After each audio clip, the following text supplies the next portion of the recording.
Hello everyone, welcome back to my channel. So guys, आपके लिए बहुत ही इंपॉर्टेंट इन्फॉर्मेशन है क्लास 10 के सभी स्टूडेंट्स के लिए। जैसे कि आप जानते हैं टर्म 2 के आपके एग्जाम्स अप्रैल में डेट शीट आ जाएगी, अप्रैल से स्टार्ट हो जाएंगे। सो गाइस, यहाँ पर सीबीएसई बोर्ड ने आपके सैंपल पेपर टर्म 2 के लिए पैटर्न रिलीज कर दिया है कि किस टाइप का आपका पेपर आएगा, ठीक है, कैसे पैटर्न होगा, कैसे आपको स्टडी करनी है, ठीक है। तो बहुत ही कम टाइम रह गया। सो आई होप आपने सभी चैप्टर्स अच्छे से स्टडी कर लिए होंगे, सिलेबस आपका कंप्लीट हो गया होगा, ठीक है। नहीं हुआ है तो फ्रेंड्स टिल मार्च आप लोग कंप्लीट कर लीजिए, right. And so till Feb आप कंप्लीट कर लीजिए, so that in March you can study sample paper, right, you can solve sample paper. So March में आपको सैम्पल पेपर इजीली आप सॉल्व कर सकेंगे। मैंने आपको चैनल पर एक बहुत ही इंपॉर्टेंट इन्फॉर्मेशन प्रोवाइड की, कैसे आपको स्टडी करना है मार्च में, आप कैसे स्टडी करें, मीन्स अगर आपका अभी भी सिलेबस पेंडिंग है तो किस तरीके से आप स्टडी करें वो आप चैनल पर देख लीजिएगा, पूरा कंसेप्ट डिस्क्रिप्शन बॉक्स में भी लिंक अवेलेबल है। सो आइए बात करते हैं हिंदी कोर्स ए वाले स्टूडेंट्स के लिए। कोर्स बी वाले स्टूडेंट्स अगर आप हैं तो आपकी दूसरी वीडियो मैंने आपकी बनाई हुई है सैम्पल पेपर सॉल्यूशंस की, वहां से देख लीजिएगा, राइट। सो हिंदी कोर्स ए सैम्पल पेपर सॉल्यूशन की बात करते हैं, जिसका कोड है 002, ठीक है। तो आइए चलते हैं।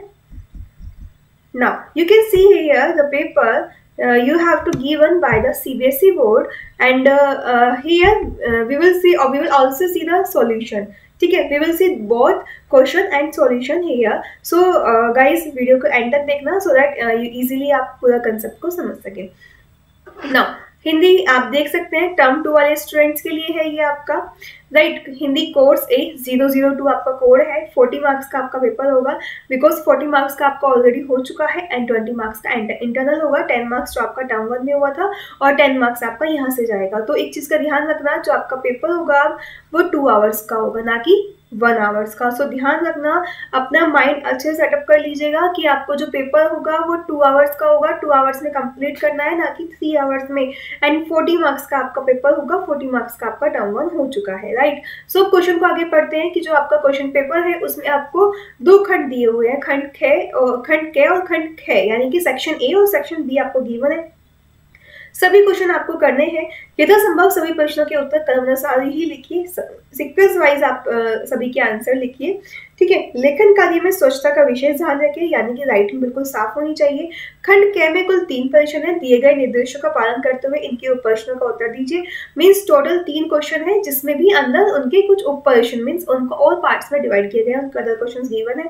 एंड खंड ख में 4 प्रश्न है, सभी प्रश्नों के विकल्प भी दिए गए हैं एंड निर्देशानुसार विकल्प का ध्यान रखते हुए चारों प्रश्नों के उत्तर दीजिए। मीन्स खंड जो सेक्शन बी है आपका, खंड ख है, उसमें 4 क्वेश्चन है। विकल्प का मतलब उसमें आपको ऑप्शन भी दिए है, मीन्स आपको 1 2 3 2-3 ऑप्शन दे दिए कि इनमें से कोई भी एक आप कर लीजिए, ठीक है। तो जैसे क्वेश्चन नंबर 1 दे दिया तो उसमें ऑप्शन दे दिए, क्वेश्चन नंबर 2 दे दिया उसमें ऑप्शन दे दिए, बट आपको 4 क्वेश्चन करने हैं, राइट। तो चलिए आगे चलते हैं हम लोग इसमें क्वेश्चन नंबर 1 देखते हैं हमारा सेक्शन 1 में क्या गिवन है। So guys, in section 1 you have to given that खंड के पाठ्य पुस्तक व प्रत पाठ्य पुस्तक से जो आपकी किताब है, बुक है, उसे गिवन है। निम्नलिखित प्रश्नों के 25 से 30 शब्दों में उत्तर लिखिए। 25 से 30 शब्दों में आपको उत्तर लिखने हैं, राइट। जो खंड के है वो कितने मार्क्स का है गाइस? 20 मार्क्स का है, ठीक है। तो यहाँ पर हमें क्या करना है, 4 क्वेश्चंस आपको गिवन है, 4 क्वेश्चंस आपको ये करने हैं क्वेश्चन नंबर 1 में, राइट। तो ये आपका 8 मार्क्स का आएगा, 2 मार्क्स ईच क्वेश्चन है, 4 क्वेश्चन आपको करने हैं। सो खंड के में 3 क्वेश्चन है, जिसमें से प्रश्न 1 में भी आपको 4 क्वेश्चंस गिवन है। तो ध्यान से क्वेश्चन को करना, इजीली अच्छे से समझ लीजिएगा। चलिए चलते हैं क्वेश्चन की तरफ आगे हम लोग। Now question number 1 is given that father Kamil bull के संकल्प से सन्यासी थे, मन से नहीं। लेखक के इस कथन के आधार पर सिद्ध कीजिए कि फादर का जीवन परंपरागत सन्यासियों से किस प्रकार अलग था, ठीक है। तो आपने ये चैप्टर अच्छे से स्टडी किया है, ठीक है। तो ध्यान रखिएगा, हिंदी कोर्स ए वालों की ही बुक में ये वाले चैप्टर्स होंगे, कोर्स बी वाले स्टूडेंट्स के लिए नहीं होंगे। सो आपको अच्छे से मालूम होगा आपका कोड क्या है। नाउ इसमें गाइस हम लोग यहाँ पर मैं आपको कुछ पॉइंट्स जो आपको बता रहे हैं 25 से 30 शब्दों में, उन पॉइंट्स को ध्यान में रखते हुए आप अपने क्वेश्चन का आंसर दे सकते हैं, ठीक है। तो यहाँ पर जो आपको पॉइंट्स बता रहे हैं वो कुछ आपको सिलेक्टेड पॉइंट्स बताए जा रहे हैं, उनको आप एक्सप्लेन कर सकते हैं अपनी लैंग्वेज में। जैसे कि खंड के में आप ये 4 ऑप्शंस मैंने यहाँ पर आपको गिवन है कि इनमें से कोई भी आप लिख सकते हैं। सन्यासी के परंपरागत स्वरूप में मोह त्याग कर सामान्यतः समाज से पलायन कर जाने की प्रवृत्ति। मीन्स जो फादर कामिल बुल्के थे वो संकल्प से सन्यासी थे लेकिन मन से नहीं, तो उनका जो परंपरागत सन्यासी जीवन था वो किस प्रकार अलग था, तो वो यहाँ पर इन 4 पॉइंट्स में को आप एक्सप्लेन कर सकते हो इजीली अपनी लैंग्वेज में। सन्यासी के परंपरागत स्वरूप में मोह त्याग कर सामान्यतः समाज से पलायन कर जाने की प्रवृत्ति। फादर कामिल बुल्के द्वारा परंपरागत सन्यासी प्रवृत्ति से अलग नई परंपरा की स्थापना। कॉलेज में अध्ययन एवं अध्यापन, प्रियजनों के प्रति मोह, प्रेम व अपनत्व, प्रियजनों के घर समय समय पर आना जाना, संकट के समय सहानुभूति रख उन्हें धैर्य बांधना आदि। ठीक है, तो ये सभी आपने पॉइंट्स अच्छे से स्टडी किए होंगे। इन पॉइंट्स से रिलेटेड आप यहाँ पर आंसर्स लिख सकते हैं। ठीक है, और वो जो शब्द होंगे वो 25 से 30 शब्दों में लिख सकते हैं। वो नो मैटर कि आप कौन से पॉइंट्स लिख रहे हैं, कैसे एक्सप्लेन कर रहे हैं, बट आपका अच्छे से सटीक आंसर होना चाहिए, देन आपको पूरे मार्क्स मिलेंगे। ठीक है, नाउ सेकंड क्वेश्चन की बात करते हैं। फादर की उपस्थिति लेखक को देवदार की छाया के समान क्यों लगती थी? पाठ के आधार पर सिद्ध कीजिए। जो फादर की उपस्थिति थी वो लेखक को देवदार की छाया के कंपैरिजन में वो कहते थे ना, तो उनके समान क्यों लगती थी? तो वो यहाँ पर आप 4 पॉइंट्स देख लीजिए, इनमें से कुछ पॉइंट्स आप लिख सकते हैं अपने शब्दों में एक्सप्लेन करके। तो ये भी क्वेश्चन 2 मार्क्स का है। मानवीय गुणों से परिपूर्ण व्यक्तित्व व सबके लिए कल्याण की कामना। क्योंकि जो फादर थे ना उनको वो कैसे थे? मानवीय गुणों से परिपूर्ण व्यक्तित्व सबके लिए कल्याण की कामना करते थे। परम हितैषी के समान लोगों को आशीर्वचनों से सराबोर कर देना। भरपूर वात्सल्य से भरी नीली आंखों में तैरता अपनापन। उपयुक्त कारणों से फादर की उपस्थिति देवदार की छाया जैसी लगना। तो इन सभी रीजन से फादर की उपस्थिति कैसी लगती थी? देवदार की छाया ऐसी लगती थी। सो गाइज ये पॉइंट्स आप इनमें एक्सप्लेन करके लिख सकते हैं। 2 मार्क्स के लिए आपको फुल मार्क्स मिलेंगे। क्या सनक सकारात्मक भी हो सकती है? सकारात्मक सनक के जीवन में क्या भूमिका हो सकती है? सटीक उदाहरणों द्वारा अपने विचार प्रकट कीजिए। सो गाइज यहाँ पर पूछा है कि क्या सनक आपके सकारात्मक भी हो सकती है? सो इसके आंसर की तरफ चलते हैं। ठीक है, सो गैप क्वेश्चन का आंसर ये है, सनक अर्थात धुन का पक्का होना, लगन, मेहनत तथा ईमानदारी से काम करने की सनक सकारात्मक सनक हो सकती है। मीन्स सनक का मतलब क्या है कि कोई धुन अपनी धुन में पक्का होना, बहुत लगन वाला, मेहनती होना, ईमानदार होना, ईमानदारी से काम करना, ये सब कैसी होगी? ये पॉजिटिविटी वाली सनक होगी, सकारात्मक सनक होगी। ठीक है, सेकंड, वैज्ञानिकों, महापुरुषों तथा समाज सेवियों के उदाहरण, जैसे कि हमारे वैज्ञानिक हैं, वो कैसे हैं? अपनी मेहनत से परिपूर्ण है, ईमानदारी से काम करते हैं, लगन से करते हैं, महापुरुष होते हैं, समाज सेवी होते हैं, ये सब इसके उदाहरण हैं। राइट, आजादी के मतवाले, क्रांतिकारी, सामाजिक बुराइयों को समूल नष्ट करने के ठानने वाले समाज सुधारक, पहाड़ काट कर रास्ता बनाने वाले दशरथ मांझी जैसे सकारात्मक सनक वाले व्यक्तियों के उदाहरण। सो गाइज ये सभी आप पॉइंट्स अपने शब्दों में लिख सकते हैं। आप जो नहीं चारों ही लिखे, आप 3 पॉइंट भी लिख सकते हैं, बट अपनी लैंग्वेज में अच्छे से एक्सप्लेन कीजिएगा। ठीक है, नाउ क्वेश्चन नंबर 4 है, ये क्वेश्चन 1 का ही चल रहा है जिसमें आपके 8 पार्ट्स हैं। लखनवी अंदाज शीर्षक की सार्थकता तर्क सहित सिद्ध कीजिए। जो लखनवी अंदाज है शीर्षक की वो सार्थकता सहित सिद्ध कीजिए। सो ये आपको क्वेश्चन गिवन है, ध्यान रखना ऑब्जेक्टिव क्वेश्चन नहीं आएगा, आपका सब सब्जेक्टिव क्वेश्चन ही आएंगे क्योंकि आपका ऑब्जेक्टिव पेपर ऑलरेडी हो चुका है। सो सिलेबस ऑलरेडी आपको गिवन है, आपके पास नहीं है तो डिस्क्रिप्शन बॉक्स में उसका लिंक अवेलेबल है।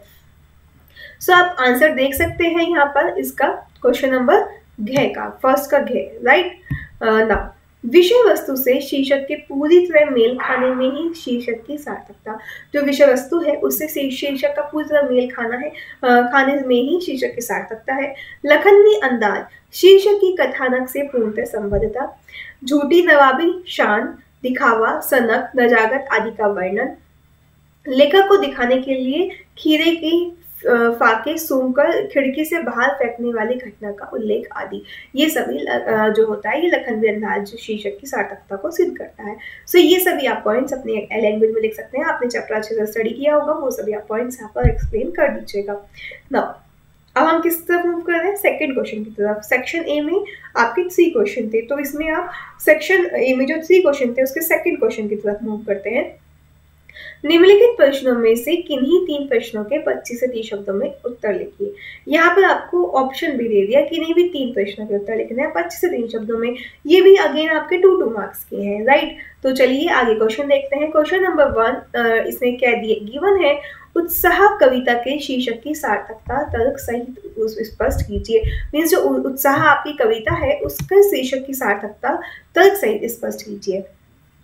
ठीक है, तो आइए चलते हैं यहाँ पर। हमारा ये आपको आंसर यहाँ पे देख सकते हैं क्वेश्चन नंबर 2 का के ऑप्शन। किन्हीं भी आप 2 बिंदु या 2 पॉइंट्स, क्योंकि आपका 2 मार्क्स का क्वेश्चन है तो आप 2 या 3 पॉइंट मतलब 25 से 30 शब्दों में लिखना है। वो आप डिपेंड करें, आप 2 पॉइंट्स लिख रहे हैं, 3 पॉइंट्स लिख रहे हैं, ठीक है। तो कोई भी 2 पॉइंट्स भी लिख सकते हैं, उनको अच्छे से एक्सप्लेन कर सकता है तो भी आपका फुल मार्क्स मिलेंगे। उत्साह कविता एक आह्वान गीत है, ठीक है। कविता समाज में क्रांति और उत्साह की भावना का संचार करने के उद्देश्य पूर्वक सृजन से प्रेरित है। बालक की गर्जना व क्रांति के माध्यम से लोगों के जीवन में उत्साह का संचार, प्रकृति में नवजीवन का समावेश, क्रांति चेतना का शंखनाद आदि शीर्षक की सार्थकता के आधार, ठीक है। सो गाइस, ये आप देख सकते हैं, ये आपके 3 पॉइंट्स हैं, इनको आप इजीली अपने शब्दों में एक्सप्लेन कर सकते हैं, ठीक है। कोई भी 2 पॉइंट्स भी कर सकते हैं, नो प्रॉब्लम, फुल मार्क्स ही मिलेंगे। नाउ सेकेंड आप क्वेश्चन यहाँ पर देख रहे हैं, ये खंड जो क्वेश्चन नंबर 6 है, ये आपको गिवन है। इस सत्र में पढ़ी गई किस कविता में फागुन के प्राकृतिक सौंदर्य का वर्णन किया गया है, उसे अपने शब्दों में व्यक्त कीजिए।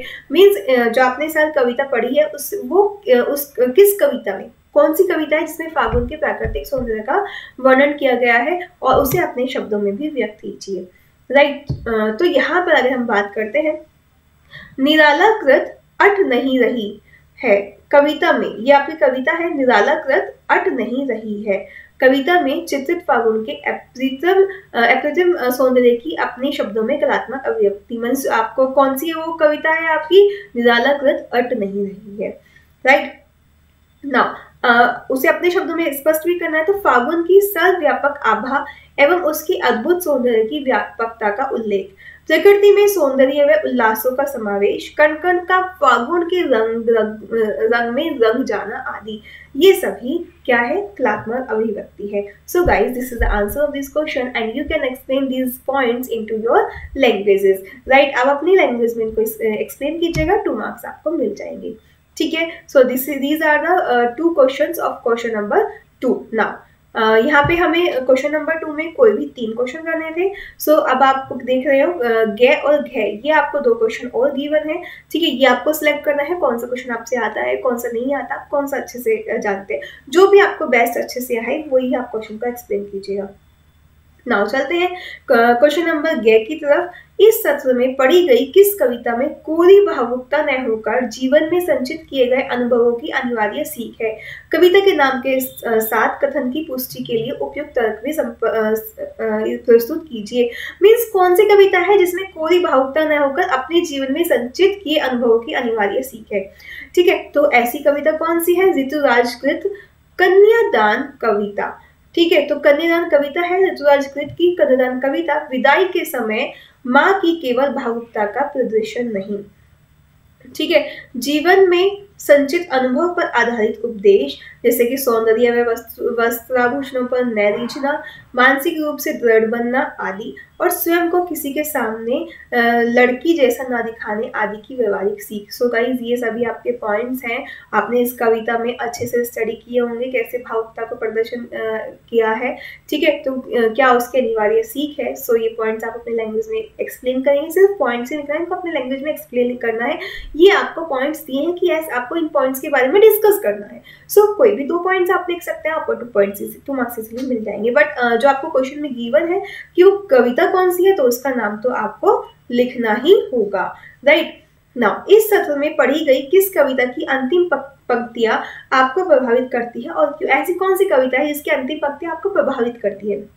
सो चलते हैं, तो वो जो आपकी कविता है वो कन्यादान, और वो जो पंक्तियां हैं वो कौन सी, आग रोटियां जीवन के ये आपने पॉइंट्स, ये कविता आपने पढ़ी होगी, ठीक है, आपकी बुक में भी अच्छे से गिवन है, पूरी आपकी पोयम है, ये वाली जो लाइन है ये आप इसमें लिख दीजिएगा। उत्साह क्या है, विकल विकल डैश, ये पूरी आपकी लाइन है। गरजो, अट नहीं रही है, कहीं पड़ी है, पट नहीं रही है, ठीक है।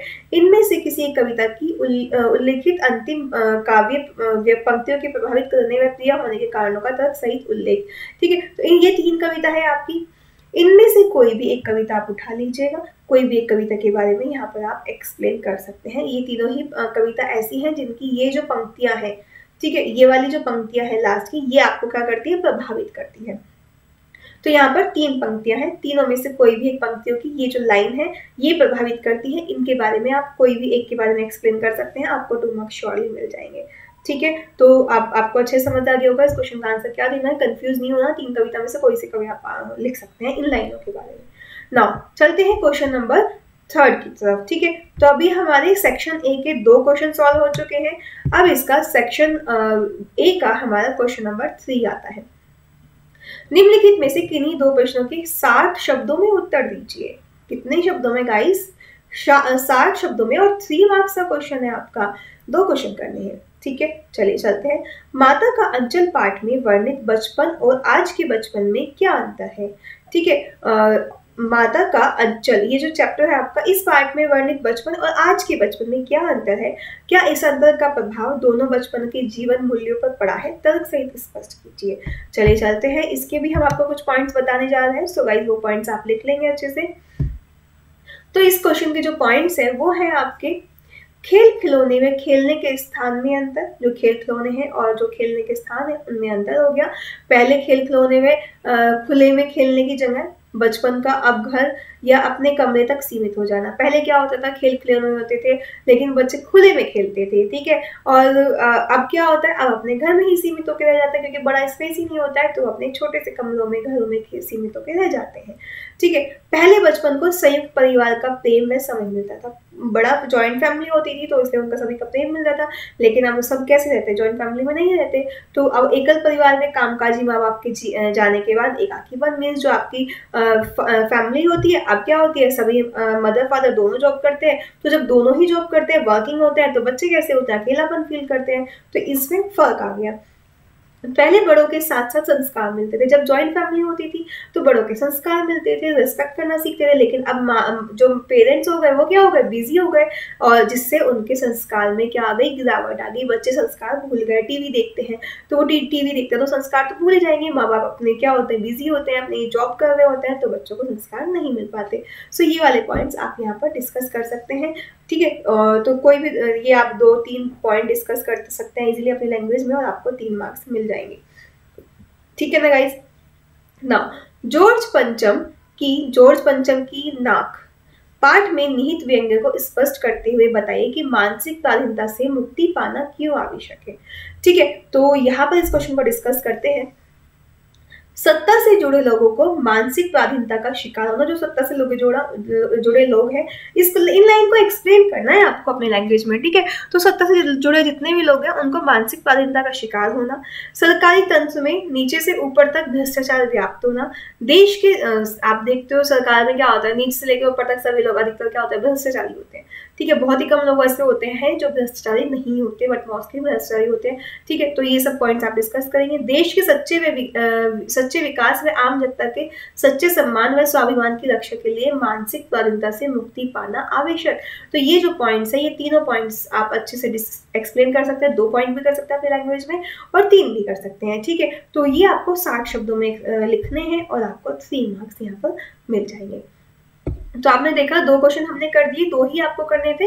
बट अगर आपको लेट सपोज कि आपको ये क्वेश्चन नहीं आता, ये आता है, तो आप ये भी कर सकते हैं। सो मैं आपको इसका भी एक्सप्लेन कर देती हूँ। नदी, फूलों, वादियों और झरनों के स्वर्गिक सौंदर्य के बीच किन किन दृश्यों ने लेखिका के हृदय को झकझोर दिया? साना साना हाथ जोड़ी पाठ के आधार पर उत्तर दीजिए, ठीक है। चलिए आगे चलते हैं। पार्ट गे, तो इसका जो आंसर है यहाँ पर देख सकते हैं। आजीविका के लिए स्थानीय महिलाओं का अपनी पीठ पर बच्चे लादकर मार्ग बनाने के लिए पत्थर तोड़ने की व्यवस्था। सेकंड, उस प्राकृतिक सौंदर्य के बीच भूख, दैन्य और जीवित रहने के लिए लड़ी जाने वाले जीवन की अंग। एंड थर्ड, संवेदना को झकझोर देने वाली अनुभूति। ये पॉइंट्स है जिनके बारे में आप वहां पर डिस्कस कर देंगे और आपको कंप्लीटली फुल मार्क्स मिल जाएंगे। ठीक है, तो समझ आ रहा है आपको। सो इस तरीके से गाइज आपका section 1 complete. This is the section 1। Now section 2 की तरफ मूव करते हैं। सेक्शन 2 आपका रचनात्मक लेखन है। ठीक है, एंड 20 मार्क्स का है ये आपका। क्लियर। नाउ 20 मार्क्स आपका ऑलरेडी ऊपर हो चुका है और ये भी आपका 20 मार्क्स का है। तो यहाँ पर आपको क्या दिया है, निम्नलिखित अनुच्छेदों में से किसी एक विषय पर संकेत बिंदु के आधार पर लगभग 150 शब्दों में अनुच्छेद लिखिए। पॉइंट्स दिए हैं कुछ, इनमें से किसी भी एक के ऊपर आपको क्या लिखना है, अनुच्छेद लिखना है। तो आपको जैसे कि कोरोना काल और ऑनलाइन पढ़ाई के बारे में, ये तो मुझे लगता है सभी स्टूडेंट्स आप लिख सकते हो। और अगर आपको चाहिए कि मैम इसका आप शॉर्ट नोट बना दीजिए या इनके आप शॉर्ट नोट प्रोवाइड कर दीजिए, नोट्स प्रोवाइड कर दीजिए, सो गाइज मैं उसको भी आप कमेंट करके बता दीजिएगा। आपको ऑनलाइन वीडियोस में अपलोड कर दी जाएगी, PDF फाइल अपलोड कर दी जाएगी, तो आप देख सकते हैं। ठीक है, तो यहाँ पे आपको कुछ पॉइंट्स दिए हैं। संकेत बिंदु जैसे कि भूमिका, लॉकडाउन की घोषणा, ऑनलाइन कक्षाओं का आरंभ, इसके लाभ, ऑफलाइन कक्षाओं से तुलना, तकनीक से जुड़ी बाधाएं और निष्कर्ष। ये जो पॉइंट्स हैं इनसे रिलेटेड आपको क्या करना है, एक अनुच्छेद लिखना है 150 शब्दों में। ठीक है, तो ये 5 मार्क्स का है, ये आप देख सकते हैं। ये कितने मार्क्स का है हमारा, 5 मार्क्स का है। ठीक है, तो 5 मार्क्स का आपको अनुच्छेद लिखना है। अनुच्छेद की प्रैक्टिस अच्छे से कर लीजिएगा। सेकंड अनुच्छेद आपको मानव और प्राकृतिक आपदाएं, इसके बारे में भी लिख सकते हैं। जैसे कि इसमें पॉइंट्स है, भूमिका, प्रकृति और मानव का नाता, मानव द्वारा बिना सोचे विचारे प्रकृति का दोहन, कारण एवं प्रभाव, प्रकृति के रोज रूप के लिए दोषी कौन, निष्कर्ष। ठीक है, ये पॉइंट्स आप डिस्कस कर सकते हैं। और सड़क सुरक्षा और जीवन सुरक्षा, थर्ड टॉपिक आपका ये है। इसमें जो संकेत बिंदु है वो भूमिका है, सड़क सुरक्षा से जुड़े कुछ प्रमुख नियम, सड़क सुरक्षा के नियमों की अनदेखी से होने वाली हानियां, इन्हें अपनाने के लाभ और निष्कर्ष। सो गाइस, इन पॉइंट्स के बारे में आप लोग यहाँ पर डिस्कस कर सकते हैं, अनुच्छेद लिख सकते हैं। ठीक है, तो हम लोग चलते हैं। यहाँ पर आपको मार्क्स बता दें, वो तो पॉइंट्स आपको डिस्कस हो ही गए हैं कि आपको किस किस के बारे में लिखना है, राइट। तो यहाँ पर जो ये अनुच्छेद लिखने हैं, इनमें जो भूमिका होगा, भूमिका वाला जो है पॉइंट है वो 1 मार्क्स का है। उसके बाद जो विषय वस्तु है वो उनमें उसको लिखेंगे अच्छे से, तो आपको 3 मार्क्स मिल जाएंगे। एंड जो भाषा होगी उस पर भी आपको 1 मार्क्स मिलेगा। तो इस तरीके से 5 मार्क्स में आपका जो अनुच्छेद का जो मार्क्स का पैटर्न है वो डिवाइड किया गया है। तो भूमिका को भी अच्छे से लिखना है, पूरा टॉपिक विषय वस्तु अच्छे से एक्सप्लेन करना है, भाषा को भी अच्छे से एक्सप्लेन करना है। तो आपको इस तरीके से 5 मार्क्स मिल जाएंगे कंप्लीटली। क्लियर है ना, done. Now this is that was the question number 5। Now we will explain question number 5। ठीक है, क्वेश्चन नंबर 5 में से भी आपको कोई भी क्वेश्चन करना है। अथवा आपको ऑप्शन दिया है, 5 मार्क्स का आपका क्वेश्चन होगा। ठीक है, तो आप देख सकते हैं ये अथवा आप यहाँ पर, यानी कि इन दोनों में से कोई एक करना है। 5 ही मार्क्स का होगा। आपकी चचेरी दादी कॉलेज में दाखिला लेना चाहती है, किंतु आपके चाचा जी आगे की पढ़ाई न करवाकर उनकी शादी करवाना चाहते हैं। ठीक है, आपकी चचेरी दीदी कॉलेज में दाखिला लेना चाहती है, किंतु आपके चाचा जी आगे की पढ़ाई ना करवाकर उनकी शादी करवाना चाहते हैं। इनके इस बारे में अपने चाचा जी को समझाते हुए लगभग 120 शब्द लीजिए। मीन्स आपकी चचेरी दीदी है, वो कॉलेज में एडमिशन लेना चाहते हैं, लेकिन आपके चाचा जी क्या करना चाहते हैं, उनकी पढ़ाई न कराकर शादी करवाना चाहते हैं। तो अपने चाचा जी को एक पत्र लिखना है 120 शब्दों में, जिससे आप उनको इजीली समझा सके। या फिर सेकंड आपको गिवन है, आपके क्षेत्र में सरकारी राशन की दुकान का संचालन गरीबों के लिए आए अनाज की कालाबाजारी करता है और कुछ कहने पर उन्हें धमकाता है। उसकी शिकायत हेतु 120 शब्दों में जिलाधिकारी को पत्र लिखना है आपको। ठीक है, तो इन दोनों में से किसी भी एक उस पर पत्र लिखना है। तो पत्र लेखन अच्छे से स्टडी कर लीजिएगा कि कैसे आपको करना है। सो गाइस, जो आपको क्वेश्चन नंबर 5 है उसमें भी जो आरंभ और अंत की औपचारिकता है उसको 1 मार्क्स मिलेगा। जो विषय वस्तु पूरा टोटल आप एक्सप्लेन करेंगे वो 3 मार्क्स का, और जो भाषा आप जैसे अच्छे से लिखेंगे उसको 1 मार्क्स का आपको मिल जाएगा। तो इस तरीके से आपको 5 मार्क्स इसमें से एक्सप्लेन किए जाएंगे। तो आप अच्छे से पूरा पत्र लेखन लिख लीजिएगा, पूरा फॉर्मेट अच्छे से समझ लीजिए कैसे आप लिखेंगे। ठीक है, चलिए now question number 6। Question number 6 में आप देख सकते हैं 2 क्वेश्चन है। क्वेश्चन नंबर क और क मीन्स ये भी 5 मार्क्स का है, बट 2.5 मार्क्स में आपका डिवाइड कर दिया गया है। और इसमें भी आपका क्वेश्चन नंबर क में भी और ख में भी दोनों में आपके ऑप्शन दिए हैं। ये अथवा देख सकते हैं ना कि या तो ये इन जो आपका क है इनमें इन दोनों में से करो, ख में इन दोनों में से एक करो। ठीक है, तो आपको अपना फ्लैट किराए पर देना है। इसके लिए 50 शब्दों में एक आकर्षक विज्ञापन तैयार कीजिए। विज्ञापन अच्छे से लेखन आपको आना चाहिए, ठीक है, मस्ट है, आएगा जरूर। और आपकी दीदी ने संगीत कला केंद्र खोला है, इसके प्रचार प्रसार के लिए 50 शब्दों का आकर्षक विज्ञापन लिखिए। सेम खंड ख आपको गिवन है, सामान्य संस्था सवेरा के नशा मुक्ति जागरूकता अभियान के लिए 50 शब्दों में एक आकर्षक विज्ञापन। बहुत कम कीमत में स्मार्टफोन बनाने वाली कंपनी के लिए लगभग 50 शब्दों में एक विज्ञापन लिखिए, ठीक है। तो विज्ञापन लिखने हैं, 2 विज्ञापन आ रहे हैं 2.5 मार्क्स के। सो विज्ञापन जल्दी से जाइए, किताब उठाइए और अच्छे से उसको स्टडी करना स्टार्ट कर दीजिए, छोड़ना नहीं है। तो यहाँ पर भी जो मार्क्स 5 मार्क्स डिवाइड किए गए हैं वो आपका 1 मार्क्स विषय वस्तु का होगा, 1 मार्क्स जो आप प्रस्तुति देंगे उसका होगा, आधा मार्क्स आपकी भाषा का होगा, ठीक है। तो 2.5 मार्क्स इस तरीके से आपके खंड क और खंड ख दोनों के लिए अलग अलग डिवाइड किए जाएंगे। ओके, नाउ गाइस नेक्स्ट हम लोग क्वेश्चन नंबर 7 की तरफ मूव करते हैं। Question number 7 is given that, यहाँ पे आपने देखा कितने क्वेश्चन हो गए हमारे, 4, 5, 6। खंड ख में आपको बोला था ना 4 क्वेश्चन है और खंड ख में 3 क्वेश्चन थे। तो खंड ख का ये जो आपका 7 क्वेश्चन है ये आपका लास्ट क्वेश्चन है, ठीक है, क्योंकि 4 क्वेश्चन है ये आपका। नाउ राष्ट्रीय प्रतिभा खोज परीक्षा NTSE में पहला स्थान NTSE में पहला स्थान प्राप्त करने पर अपने मित्र को लगभग 40 शब्दों में शुभकामना संदेश लिखिए। मीन्स राष्ट्रीय प्रतिभा खोज परीक्षा जो आपकी है इसमें पहला स्थान प्राप्त करने पर अपने मित्र को शुभकामना का संदेश लिखना है।